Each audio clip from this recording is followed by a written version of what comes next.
Se dinheiro e tempo não fosse um problema para mim, eu continuarei fazendo. Seguir melhorando, seguir se aperfeiçoando para você complementando cada vez mais a experiência do cliente. Você gosta dessas marcas, então a maneira com que elas se posicionam.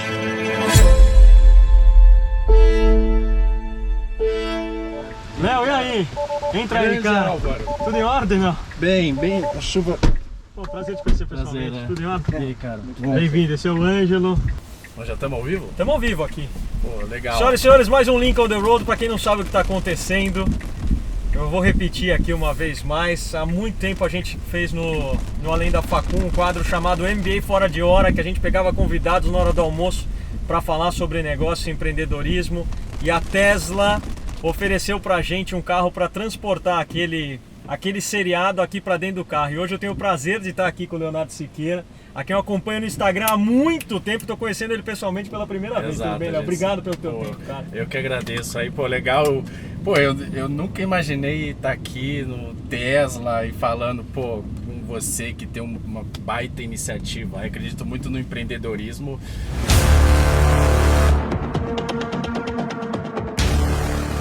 Não, fala uma coisa, como é que você virou Instagrammer, cara? Como começou essa história? Eu criei o Terraço em 2014, né, com o pessoal lá, o Terraço Econômico, né, um blog de site de economia e política. E aí eu trabalhei um tempinho, ajudei um tempinho o Daniel José, deputado estadual do Novo. Sim. Ajudava ele um pouco nas redes sociais. Daí eu via que o Eu Thiago... não sabia disso, você ajudava ele nas redes sociais lá. Ele é bem ativo, né? Eu gosto muito dele. Eu também uma gosto. baita Esteve história. na Link, Pode chamar pra vir pra cá, uma baita história. Belo convidado, tá convidado, Daniel. Eu via que o Thiago sempre colocava aqueles prints de Twitter lá, né? No perfil do Thiago. E aí eu falei, pô, vou testar isso um dia. Aí eu lembro que uma vez eu fiz no meu e teve muito mais like do que as minhas fotos, por exemplo. Bom, você gosta de temas polêmicos muitas vezes, né? Eu acho que isso atrai muita gente também, né? Assim, se dizer que vai fazer sol amanhã, os jornais não gostam muito disso, né? Porque não vende tanto. Mas o meu ponto não é nem só esse, entrar na polêmica pela polêmica. O legal é quando todo mundo tem um consenso, e aí chega alguém e fala, cara, não é bem assim. E aí ele dá uma visão diferente da coisa. Então eu gosto de entrar às vezes num ponto que tá todo mundo debatendo, que é até um conceito que chama newsjacking, né? Só que dá uma visão diferente, porque se você for para falar óbvio, eu não falo, porque a nossa palavra é como a moeda, né? Se você fala demais, vai perder valor, né? E moeda, você tem demais, tem deflação, né? Se você imprime muita moeda, tem deflação. E eu gosto muito do Geraldo Samor, né, do Brasil Journal. E uma vez eu tava conversando com ele e falei, Samor, escreve sobre isso. Ele falou assim, Léo, todo mundo já falou sobre isso, não tenho que eu acrescentar nada de novo. Então eu só falo quando eu vejo que eu tenho algo a acrescentar, e geralmente diferente do consenso, que aí é que a gente aprende as coisas, né? Se eu falar óbvio, por exemplo, todo mundo tem que fazer o que gosta, em algum momento isso foi novidade, mas já é tão batido, aí alguém chega e fala, cara, não é bem assim, você vai fazer várias coisas que você não gosta. Então quando alguém traz um fato novo, por isso que eu gosto de abordar assuntos mais polêmicos. Tem um post que eu faço, que toda vez que eu coloco esse post no meu Instagram, eu perco uns 2.000 seguidores. E esse post, ele é um fato. Sim. Que sai do orçamento da Universidade de São Paulo, que é o tamanho do orçamento da Universidade de São Paulo, sim, só isso. Sim. E toda vez que eu publico que a USP tem um orçamento de 5,7 bilhões de reais por ano, sim, a turma mete o pau. Exato. E eu não tô eu não emito opinião. Sim, sim, é só o orçamento só falando. E você fala que 89% do orçamento é despesa com pessoas. Uma universidade que não tem nenhuma arrecadação. Sim. Ou seja, o pessoal tem medo de tratar de um problema chamado universidade pública. Exato. Como que dá para deixar a USP melhor? Ou as universidades públicas melhores na sua cabeça? E é engraçado isso, porque se eu fizesse um post desse, eu acho que eu não perderia ninguém, ou quase ninguém, e eu ganharia alguns seguidores, porque o meu público já espera isso de mim. A primeira coisa que a gente vai amadurecendo as ideias, a primeira coisa não é você comparar a USP com Harvard, que são escolas diferentes, né? Mas você tem, por exemplo, o sistema da Califórnia é um sistema muito mais comparável, porque lá você tem as universidades públicas, né? E ele tem um baita modelo que a universidade, que o sistema educacional lá da Califórnia estava obsoleto, eles reformularam total. Então a primeira coisa é isso, você não ficar dependente só da receita do governo, né? Você precisa de dinheiro para investir, você sabe bem, você toca uma business school, então você precisa de diversas fontes de receita. A partir do momento que você fica apenas dependendo da arrecadação do Estado, se você tem uma crise, a arrecadação vai diminuir. Você pode ter diversos cursos de pós-graduação que a pessoa está disposta a pagar para ter um diploma da USP. Isso é uma linha de receita adicional. Teve um caso que aconteceu que mostra um pouco que precisa mudar a mentalidade. Por exemplo, teve uma família de um banqueiro, Pedro Conde, Tá. que falou assim, na Sanfran da USP. Pedro Conde, pra quem não sabe, era dono do banco BCN. Exato. E falou assim, olha, eu vou doar 1 milhão aqui para vocês da Sanfran, tá? E aí, como é de praxe, eu nem sei se foi um acordo, mas como é de praxe, as pessoas homenageiam quem tá doando, né? Então, colocaram lá, acho que era a biblioteca Pedro Conde, alguma coisa. O que os alunos fizeram? Pediram para tirar o nome. E aí, o que fez a escola? A família do Pedro Conde falou, então a gente queria a doação de volta, né? Porque se sentiram desprestigiados, etc. Ou seja, no final das contas, o que aconteceu? Eles ficaram sem 1 milhão ali. Por uma mentalidade atrasada. Você não está vendendo, é só uma forma de você homenagear e etc. Trazer iniciativa privada. Então tem que ter mais esse tipo de iniciativa para você poder ter receita, a receita crescente e você poder investir mais nos alunos e na infraestrutura, etc. Porque antes você não tinha essa opção dessas business schools aí boas. Então eles precisam se modernizar porque senão esse problema vai tender a crescer. Eu acho que dá pra fazer tanta coisa. Bom, só do fato de você ter um bandejão a R$2 e mesmo um cara que precisa pagar, que pode pagar, almoçar por R$2, ou que seja, é um negócio estranho, soa estranho. O déficit do bandejão da USP é muito maior do que o bandejão que o Bom Prato no centro da cidade. Qual que é o problema no Brasil? Essas universidades têm uma restrição grande de vagas, né? E quem que vai entrar lá? Os melhores alunos. E quem são os melhores alunos? Escola privada. Os alunos que vieram à escola privada, porque a nossa educação básica é ruim. Então, o cara vai de família rica e ele vai entrar nas universidades públicas e o cara de família pobre não vai conseguir, vai pagar o imposto e vai ter que pagar uma faculdade particular, muitas vezes, às vezes não tão boa quanto a USP, etc. Né? Então, acaba prejudicando justamente os mais pobres que podiam estar lá. Muito bom. 2022, Léo.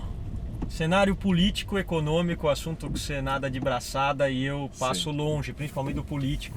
Mas eu acho que não é porque eu não uso o meu tempo para isso que a gente não precisa falar. Eu acho legal falar. Lógico. O que você está vendo? Um ano bastante difícil. Em ano de eleição não se aprova reforma, porque reforma, por definição, é uma mudança brusca e é impopular. Claro. Porque se não for para você mexer em muitos interesses, então não é reforma, né? E o Brasil precisa de reforma, porque a gente cresce há mais de 30, 40 anos aí 2,2% ao ano, né? Só, uma média muito baixa. A gente já não é um país rico e ainda cresce muito pouco e não é de PT, não é PSDB, não é Bolsonaro, é décadas. Perfeito. É governo atrás de governo, né? Por uma série de fatores. A gente tem que fazer grandes reformas para que as empresas possam abrir o negócio e criar emprego sem o governo ficar em cima, para que o mercado de trabalho seja mais flexível, para que o sistema tributário seja mais simples, para que os funcionários públicos possam ter mais incentivos a ser mais produtivos e se ele não for produtivo ele possa ter uma penalização. A gente precisa dessas grandes reformas. Senão, só programa social, que é super importante e tomara que a gente tenha mais, não vai adiantar. A gente precisa fazer as grandes reformas. Você acredita num terceiro nome? Eu vejo o Moro como o cara que poderia ser o terceiro nome. Acho que as pesquisas vão mostrar aí, a gente vai ter uma ideia melhor. Mas eu acho que está muito difícil porque os dois candidatos, o Lula e o Bolsonaro, eles se beneficiam dessa polarização, né? Você acha que teria força um terceiro nome? Porque pensa, é um voto Lula e anti-Lula na minha cabeça. Porque o Bolsonaro, o anti-Bolsonaro, também não sei se funciona. Os dois têm um índice de rejeição muito alto, mas eu acho que o Moro tira muito mais do lado do Bolsonaro do que do lado do Lula. É muito difícil a gente pensar um candidato que está com a máquina na mão não ir para o segundo turno, né? É muito difícil. Então praticamente, se a gente olhar, o Bolsonaro está no segundo turno. E não existe eleição no Brasil sem esquerda, né? Porque uma parcela da população, com preferências diferentes, prefere esse modelo de sociedade, econômico, etc. No cenário Lula presidente, o que a gente pode tomar cuidado e o que não é tão ruim assim? Se for ele, né? E eu acho que aqui eu estou de novo analisando e não torcendo, eu acho que se tivesse que apostar, seria ele o vencedor hoje no cenário que está. eu espero que ele venha pragmático, uma equipe pró-mercado e não vamos fazer isso aqui, a Venezuela, ou vamos agora colocar o Foro de São Paulo em prática, essas coisas. Espero que não. E eu acho que a situação que a gente viu acontecer nas companhias públicas hoje em dia é bem menos suscetível a isso, com toda a governança que existe, com o olhar da população. Também não estou defendendo nada, aliás, não votarei nele, por já dizer. Mas eu acho que é um cenário bem diferente do que a gente tinha antes. Não, exato. Acho que as instituições estão mais maduras, a gente tem um Banco Central mais independente, a gente tem um teto de gasto, que apesar falou de revogar e tal, acho que o Brasil, apesar de tudo, avançou institucionalmente nos últimos anos aí. E a gente espera que esse sistema de peso e contrapeso funcione, né? Não, eu acho legal ter essa conversa assim de forma isenta, porque a gente tem muito profeta do apocalipse, né? Poxa Exato. vida, todo o cenário é catastrófico. E na verdade, eu acho que independente do... Bom, a gente viu isso historicamente, vai mudando, você vai mudando o meio, não muda muito o nível de felicidade do homem. Não, exato, assim, é como o sistema de peso e contrapeso da democracia, ele é bom e ruim. Ele é bom quando alguém faz algo que você não gosta, então ele não vai conseguir mudar do dia pra noite as coisas. Chega lá o Trump, ele não consegue fazer o que ele quiser, vou assumir que as pessoas não gostam dele. Ele não consegue fazer o que ele quiser nos Estados Unidos. E quando ele passa uma medida também que as pessoas gostam, também não é fácil, porque precisa convencer. Então, assim, uma coisa tenho certeza, se for o Lula ou se for o Bolsonaro e ficar fazendo exatamente as mesmas coisas, a gente vai estar aqui 4 anos, 8 anos, 12 anos discutindo as mesmas coisas. Léo, você pegou uma bolsa de estudo da GV, cara. Pegar uma bolsa de estudo não é arriscado demais, sendo que é restituível ou... Vou contar um pouquinho aqui o detalhe da minha história, fiz até um post sobre hoje, porque é o seguinte... Eu peguei o teu Instagram, isso. Exato. Não, o que acontece é o seguinte, eu moro na Vila Nova Conceição hoje, né, um bairro bom, um dos melhores de São Paulo aí, e aí eu fiz FGV, fui estado na Europa, sou um cara jovem aí, gosto de sair. Quantos anos você tem? Eu tenho 35 e eu gosto de sair e tal, e as pessoas às vezes olham quando chega ali no meu Instagram e falam, pô, esse cara é playboy, o cara fez graduação na GV, mestrado fora, estuda no INSPER, frequenta bons lugares e tal. Então aí vê lá, vê as camisetas às vezes que tem inicial, né, que a gente do mercado financeiro usa, fala, pô, esse cara é um playboy. Eu falo assim, cara... Faria Lima. Exato. Deixa eu contar, assim, que não é bem assim. Eu sei que é a primeira impressão essa, mas você não pode confundir as roupas que eu uso com toda a história, tudo que eu construí. Então eu cresci lá na Zona Leste, aqui na Zona Leste de São Paulo, lá em Arthur Alvim, mais precisamente, do lado do estádio ali do lado do Itaquerão, pô. Exato. E aí eu cresci lá na Zona Leste, então meus pais são do Nordeste, nasceram lá, meus avós também, claro. E meu pai não tinha nem ensino médio, e ele se alistou com 18 anos na aeronáutica, que era o que tinha, veio para São Paulo muito novo, e a minha mãe professora de escola. E aí eu entrei na academia da Força Aérea, porque meu pai gostava muito de aviação e ele foi trabalhando na VASP. Aí o pessoal fala, mas era piloto. Não, meu pai era mecânico de avião da VASP. E aí ele tinha muita passagem, porque, né? E aí eu viajava dentro da cabine de avião, na época que podia, antes do atentado. Eu tava na 8ª série, aí eu vi que tinha uma escola para você ser cadete, piloto da Força Aérea e tal. E aí eu falei, pô, interessante isso aí, né? Acho que é uma oportunidade aí de eu ser alguém na vida. Caramba, né? na 8ª série você já tinha essa... E aí eu falei, pô, isso é uma oportunidade, eu acho, única, né? Porque assim, minha família não era rica. Eu não tinha... Eu falei, pô, a única chance que eu tenho aqui, se você não tem, é pelos estudos, né? E empreender é uma opção também. Mas aí entra naquela coisa da mentalidade. Quem é que te ensina que ao invés de se procurar emprego, você pode gerar emprego? Daí eu falei, pô, vou estudar, entrei na aeronáutica e tal, e aí fiquei lá, uma prova super difícil, fiquei lá 5 anos, mas eu não queria ficar, eu não era bem reconhecido no que eu fazia, eu falei, pô, eu acho que eu sou um cara bom que consigo me destacar em outras áreas. E aí, por algum motivo natural, eu gostava de economia e política. Eu falei, pô, isso quer dizer alguma coisa, né? Porque meu pai, pô, não tem ninguém da família, e por algum motivo eu me interesso, então é um gosto natural meu. Aí eu falei assim, pô, aonde é que eu vou estudar, né? Fui lá, procurei, não tinha nem, isso é 2006, não tinha internet como tinha hoje, eu olhava no guia do estudante lá. Você ainda tinha o guia do estudante. Exato. E era muito difícil entrar na aeronáutica. E aí eu falei, pô, se eu entrei na aeronáutica, eu acho que eu consigo entrar na FGV. Só que eu não tinha dinheiro. Pô, e quando eu tinha 18 anos, eu perdi meu pai, ele faleceu. Aí imagina, meu irmão era da aeronáutica também, tinha entrado antes de mim, e por isso que eu entrei também. Meu irmão tinha sido desligado em voo, tava desempregado. A minha irmã tinha acabado de começar a trabalhar e meu pai tinha falecido, né? Eu falei, pô, como é que eu não tenho condição de fazer GV? Não tinha dinheiro, né? Nem meu pai estivesse vivo e tal, mas não tinha a menor condição. Mas eu vi que os 10 primeiros ganhavam bolsa. Os 10 primeiros no vestibular. No vestibular. Aí eu falei, pô, se eu estudar igual animal, e eu era muito determinado e tal, eu consigo, e eu já entrei na aeronáutica, então acho que prova eu consigo fazer bem. Eu peguei, ganhei uma bolsa no Poliedro, ali da Paulista, no curso, me deram uma bolsa, falei, ó, vim da Academia da Força Aérea e tal, minha situação é essa. Aí peguei, fiz o vestibular da FGV e passei entre os 10 primeiros. E aí ganhei uma bolsa, ganhei uma parte da bolsa. Tá. E aí o resto, eu falei de novo, falei, ó, não tem dinheiro, não tem... Eles falaram, você vai pagar um pouco. Eu falei, não tem dinheiro nenhum. Aí me deram um financiamento. E, porra, não pensei duas vezes, óbvio, pagar... Depois resolvo. Minha competência garante. Pô, se eu tô entrando numa das melhores escolas, assim, do país, isso é o problema pro Leonardo do futuro. E aí tomei o risco, fui... E pago até hoje a GV, e foi a melhor escolha que eu fiz, porque era o único caminho que eu tinha, não tinha Muito outro legal. caminho que não fosse pela educação. Eu vejo uma nobreza assim pra mim, porque o meu pai era como muitos brasileiros, assim, veio do Nordeste, ele não tinha tempo pra pensar o Brasil. A gente tá discutindo o Brasil, você discute, ó, o Brasil tem que ir pra... Ele não tinha tempo de fazer isso, ele ia no emprego que dava, isso aí. E trabalhava de manhã Como e é a chegava à condição noite, da maioria das pessoas. Então hoje eu poder discutir o Brasil e falar, ó, o Brasil tem que ir nesse caminho, as pessoas me ouvirem, acho muito legal isso. E eu ser remunerado por isso, fazer disso uma profissão, acho muito legal, porque meu pai não tinha, ele era só mais um que estava ali, né, na corrida dos ratos, infelizmente.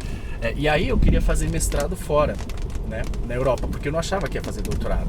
Eu falei, pô, eu quero fazer mestrado, eu preciso disso, como economista vale a pena. E aí eu, de novo, não tinha dinheiro. Não tinha dinheiro para fazer mestrado. E eu apliquei para umas 4 escolas lá, passei numa business school lá da Espanha, Pompeu Fabra, que é como a Bocconi, da Itália, Pompeu Fabra. E aí eu passei lá, e aí falei, pô, agora eu preciso levantar o dinheiro. Aí eu vi que muita gente estava fazendo crowdfunding para educação. Só que a maioria das pessoas faziam para graduação. Aí eu falei, pô, se eu fizer, falar que tô indo para Barcelona, fazer mestrado, e eu fiz GV... E aí eu falei, pô, o cara não vai doar pra mim. E outra, eu não quero fazer um crowdfunding só.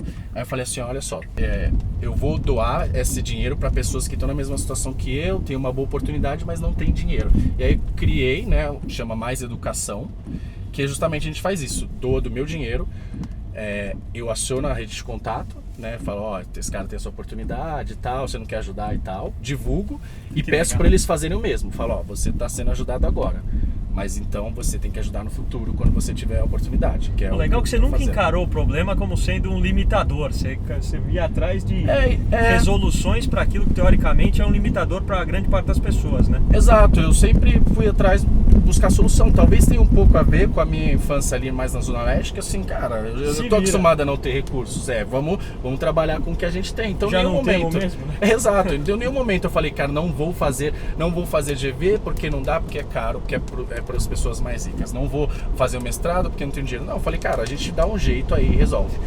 E aí a gente criou isso daí. Legal. E a gente hoje já levantou e já retribuiu mais de 500 mil reais para as pessoas. Uau!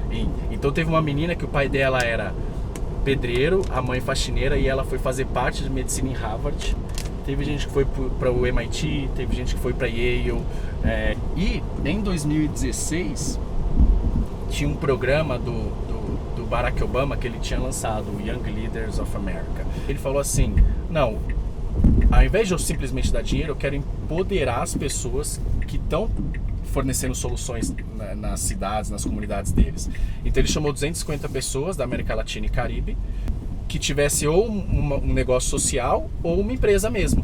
E aí a pessoa passava 1 mês e meio lá nos Estados Unidos, com tudo pago, aprendendo, em contato. E aí eu me inscrevi nesse programa aí do Barack Obama, o Young Leaders of America, com essa instituição aí, o Mais Educação.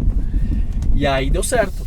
Eu passei, fui escolhido e passei um mês lá na Universidade de Washington, em Seattle, aprendendo justamente como é que eles fazem, como é que eles levantam dinheiro, como é que eles mantêm motivada a comunidade de doadores deles e tal. Então foi uma experiência bem boa. Então é isso, a minha história, eu posso resumir, acho que é isso, é assim, ir atrás de oportunidades, de educação e sempre sem ter dinheiro. E eu falava assim, cara, a gente dá um jeito. Muito legal. Se você tivesse um filho de 15 anos e ele te perguntasse assim, papai, de tudo que você estudou, quais são as 3 coisas aí que você mais aprendeu nessas faculdades que você fez? O que você falaria? Talvez as 3 são as que não ensinam tanto nesses cursos que eu fiz mais técnicos, né? Boa, melhor ainda. Vamos lá. Paciência, porque principalmente quando a gente é jovem, a gente é muito ansioso pelas coisas e as coisas demoram. Então é normal. Muita gente fala assim, como é que eu começo a rede social? Tal? Eu falo, cara, faz isso, mas é o seguinte, não se cobra nos primeiros 6 meses. Porque não adianta achar que você vai ter o resultado em 1 mês, 2 meses. Assim, você precisa ter consistente as pessoas. Então não se cobra. E no business é a mesma coisa, né? E isso em relacionamentos também. Às vezes você briga com alguém, acha que não vai mais falar com a pessoa, ou família, etc. E você tem paciência, porque de alguma maneira, se você não queimar as pontes de trás, as coisas vão se encaixar. Então eu aprendi com o tempo a ser mais paciente. Paciência.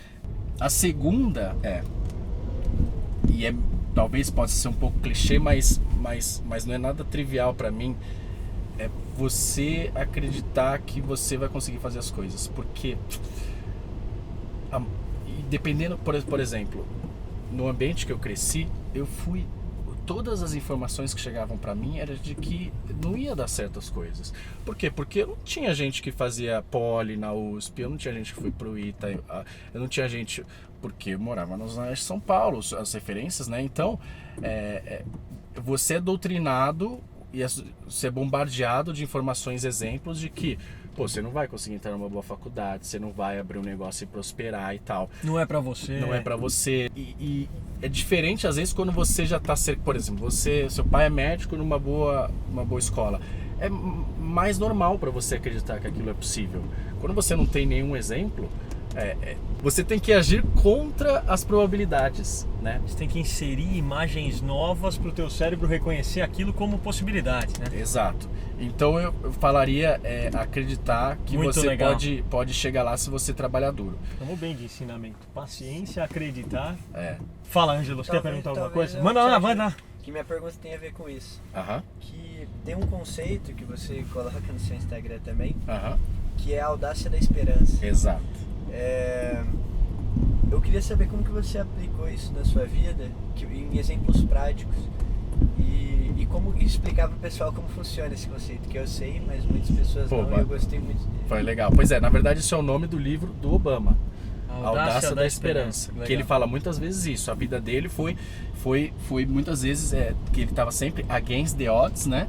Contra as probabilidades ali. Aliás, a audácia... foi bem against the odds a vida inteira. Com tudo. E a audácia da Desde esperança. o nascimento. Se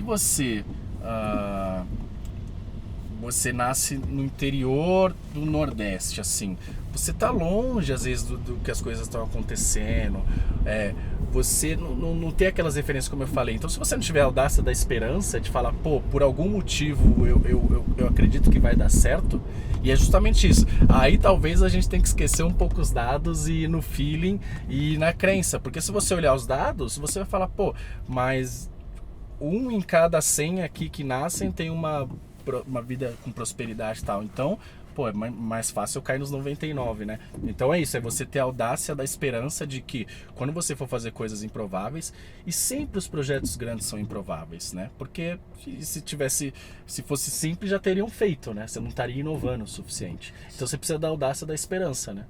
A terceira coisa que eu ia falar boa. é que eu acho que a gente sempre tem que comparar a gente com a gente mesmo. Muito legal. Porque as pessoas partem de pontos de partida diferentes. Não adianta eu querer que meu inglês, depois de um tempo, seja igual de um cara que estudou numa escola bilíngue e que foi com 5 anos passar 3 anos nos Estados Unidos. Não adianta, eu parti de pontos completamente diferentes. né? Acho que quando você tem esse mindset, você está muito mais no controle das coisas, você tem muito mais poder para mudar as coisas, né? Então, o terceiro é isso, é comparar você com você mesmo sempre.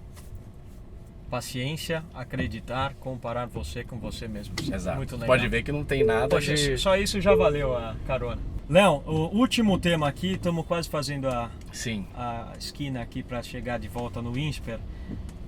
Você acredita que pode haver um caminho, alguma coisa entre o socialismo e o capitalismo?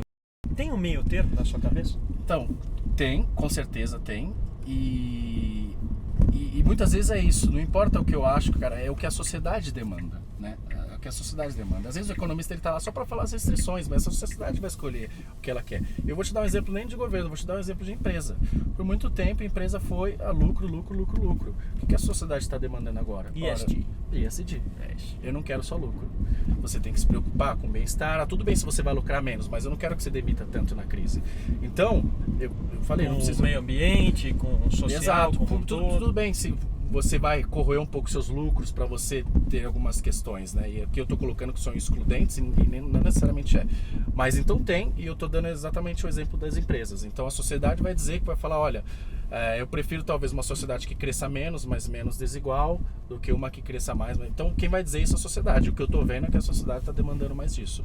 Muito legal. Mensagem final, estamos na porta do INSPER de volta. Pô, não, eu queria agradecer, baita papo, consegui contar aí um pouco da minha história, espero que o pessoal tenha gostado. O que eu falei é isso, muitas vezes a gente compartilha e as pessoas falam assim, mas por que você, né, compartilha isso, você tá se expondo, né? Muita gente, né, por que você vai se expor? Comum. É isso, pra gente, no fundo, que a gente está ajudando a outras pessoas que passaram pelos mesmos problemas. Eu contei um pouco dos meus problemas e como eu resolvi, mas as pessoas têm as questões delas. E ela pode tirar uma outra experiência daquilo e falar, pô, legal, ele resolveu disso. Então a gente compartilha para inspirar e para que outras pessoas também possam acreditar e pegar de inspiração. Então, pô, muito legal a conversa, eu que agradeço. Foi excelente. Léo, que baita papo legal. Sim. Muito obrigado pelo carinho de agradeço. usar o teu tempo aqui com a gente. Te espero lá na Link para tomar um café. Beleza, vamos tirar uma foto aqui. Vamos. Pessoal, tô desligando aqui, vou tirar uma foto fora também. Isso. Ó, uma aqui. Boa. E vou tirar uma foto. Super obrigado por todos. Esse foi mais um Link on the Road. Essa semana ainda tem Pyong Lee, tem uma turma aí, depois eu publico. Um grande abraço a todos. Valeu, pessoal. Obrigado, pessoal.